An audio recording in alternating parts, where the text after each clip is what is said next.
Hello everyone, I'm Lisa Kolodge and I will be your host. Welcome to my presentation on identity theft and the dark side of the internet. I will go over some of the ways we expose our personal information. It is no secret scammers are clever and find creative ways to steal information.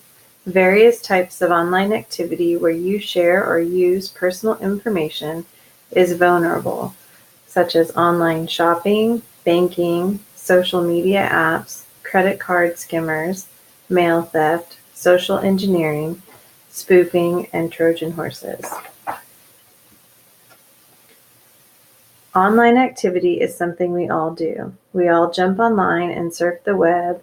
Online shopping has become so convenient that many of us do it without a second thought towards the information we share. Many of these sites request seemingly harmless information, but this can be compiled and used to steal your identity. Think about the information you have shared on Facebook. Birthdays? Is it saved to your profile? Or do people wish you a happy birthday on your birthday? Do you show photos of your kids on Facebook or pets? Do you include their name? Think about the information people can gather from these activities. I'd also like to point out, have you ever answered any of those questionnaires that ask where you grew up, what the name of your street was called? Things like this are phishing for your information, and they're just trying to gather it, and they could use it to access your secret codes, passwords, and such. Credit card skimming is a type of credit card theft where crooks use small devices to steal credit card information in an otherwise legitimate credit or debit card transaction. When a credit or debit card is swiped through a skimmer, the device captures and stores all the details stored on this card's magnetic strip. The devices are commonly found at gas stations, parking meters, ATMs not located in a secure bank area. When swiping your card, it's a good idea to look at the device you are swiping your card in and check for possible skimmers. The typical ATM skimmer is a small device that fits over an existing card reader. Sometimes if you just give it a jiggle, you can loosen them.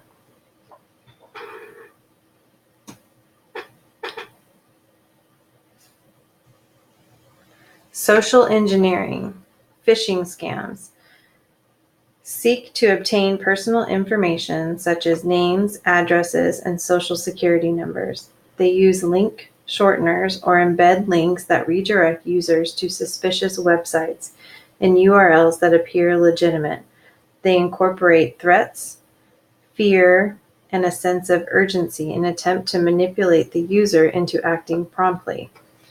Pretexting is another form of social engineering, where attackers focus on creating a good pretext or a fabricated scenario that they can use to try and steal their victims' personal information. These types of attacks commonly take the form of a scammer who pretends that they need certain bits of information from their target in order to confirm their identity. Baiting. Baiting is in many ways similar to phishing attacks. However, what distinguishes them from other types of social engineering is the promise of an item or good that hackers use to entice victims. Baiters may offer users free music or movie downloads if they surrender their login credentials to a certain site. Quid pro quo. Similarly, quid pro quo attacks promise a benefit in exchange for information. This benefit usually assumes the form of a service, whereas baiting frequently takes the form of a good. One of the most common types of quid pro quo attack involves fraudsters who impersonate IT service people and who spam call as many direct numbers that belong to a company as they can find. These attackers offer IT assistance to each and every one of their victims. The fraudsters will promise a quick fix in exchange for the employee disabling your antivirus program, and for installing malware on their computers that assumes the guise of software updates. Website spoofing mimics popular websites in order to collect your username and passwords to the official site. Once the hacker is in possession of your user ID and password, they go to the real site and access or steal your information or money. Trojan horse. A Trojan horse is a type of malware that is often disguised as legitimate software.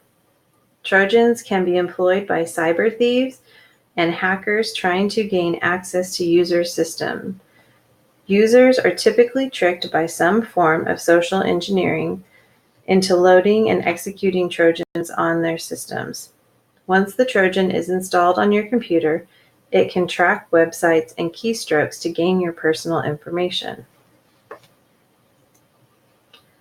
Steps to protect yourself from identity theft. Go all in on using passwords. 50% of Americans don't have all their digital devices password protected. 30% of that group say setting up passwords are a hassle, while 25% say it's not necessary. Do your best to secure your personal information. Mix up your passwords. Identity thieves are counting on the fact that you'll use the same passwords for all of your devices and for your key financial accounts. Once a fraudster obtains a single password, access to the rest of your accounts is easy to accomplish if every password is the same. Stay away from shady websites and links. Never give out personal information. Regularly check your credit reports. Establish fraud alerts if needed. Protect documents with personal information and limit your exposure. Here's a list of my references. All right, thank you so much for listening.